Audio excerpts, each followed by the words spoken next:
Hi అండి, మీరందరూ బాగున్నారా? ఈరోజు మీ అందరి కోసం మరొక సూపర్ హెల్తీ రెసిపీ అండి. అది ఏంటంటే కొబ్బరి లడ్డు. అది కూడా బెల్లంతో చేసుకుంటున్నాం కాబట్టి సూపర్ హెల్తీ కాబట్టి ఈ రెసిపీ అస్సలు మిస్ అవ్వద్దండి. దీనికి కావాల్సిన పదార్థాలు 2 కోకోనట్స్ తీసుకున్నాము.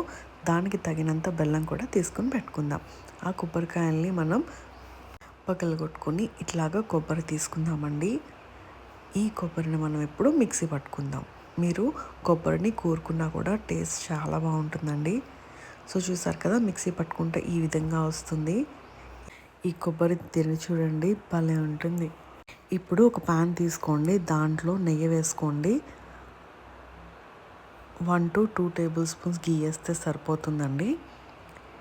ఈ నెయ్యి బాగా కరిగాక దాంట్లో ఇప్పుడు మనం తురుముకున్న కొబ్బరిని వేసుకుని బాగా ఫ్రై చేసుకుందాం.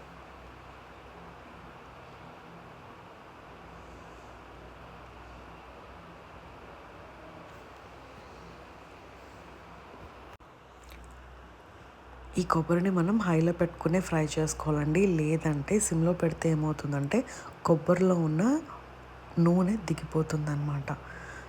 ఈ విధంగా దీన్ని గోల్డెన్ బ్రౌన్ కలర్ వచ్చేదాకా ఫ్రై చేసుకుందామండి.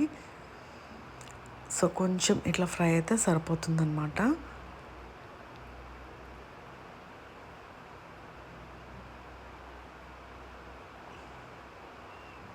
చూసారు కదా, ఈ కలర్ వచ్చేదాకా ఫ్రై చేసుకుంటే సరిపోతుంది. ఇప్పుడు అదే ప్యాన్లో మనం 1 గ్లాస్ కొబ్బరికి 1 గ్లాస్ బెల్లం యాడ్ చేసుకుందామండి. కొంచెం తీపి ఎక్కువ తినేవాళ్ళు కొంచెం ఇంకా వేసుకోవచ్చు.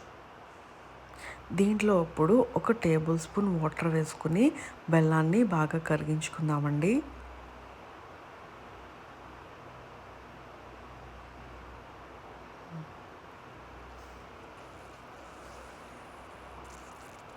వాటర్ మాత్రం ఎక్కువ యాడ్ చేయకండి. 1 టేబుల్ స్పూన్ వాటర్ మాత్రమే యాడ్ చేసుకోవాలండి. చూసారు కదా, ఈ విధంగా కలుపుతూ ఉంటే బెల్లం అనేది కరిగిపోతుందన్నమాట. ఇలాగా ఎక్కడ కూడా ఉండలు ఉండకుండా బెల్లాన్ని పూర్తిగా కరిగించుకోవాలన్నమాట. చూసారు కదా, ఈ విధంగా బెల్లాన్ని పూర్తిగా కరిగించుకున్నాక ఎలా టెస్ట్ చేసుకోవాలంటే కొంచెం వాటర్లో 1 డ్రాప్ వేస్తే అది థిక్గా ఉండలాగా అయిపోతుందన్నమాట. అప్పుడు మన బెల్లం రెడీ అయిపోతుందని తెలుస్తుందండి. ఆ బెల్లం అనేది మనకి గట్టిగా తగులుతుందన్నమాట. ఇప్పుడు దాంట్లోనే మనం నేతిలో ఫ్రై చేసుకున్న కొబ్బరి తురుము కూడా వేసేసుకుని బాగా ఫ్రై చేసుకుందాం. ఇది బాగా దగ్గరికి అయ్యేదాకా మనం బాగా కలుపుకుంటూ ఉండాలండి. మరీ గట్టిగా అయ్యే వరకు ఉంచొద్దండి, ఎందుకంటే ఇది చల్లారాక అది కొంచెం గట్టిగా అయిపోతుందన్నమాట.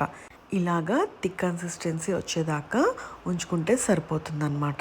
కొంచెం చల్లారాక ఇది థిక్గా అయిపోతుందండి. ఇప్పుడు చల్లారాక మనం ఉండలు కట్టేసుకుందాం. ఇంకా మీకు ఉండలు చేయడం కాలేదు అనుకుంటే కొంచెం స్టవ్ మీద పెట్టి ఇంకొంచెం సేపు దగ్గరయ్యేదాకా ఉంచుకుంటే మీకు ఉండలు అనేవి వచ్చేస్తాయి అన్నమాట.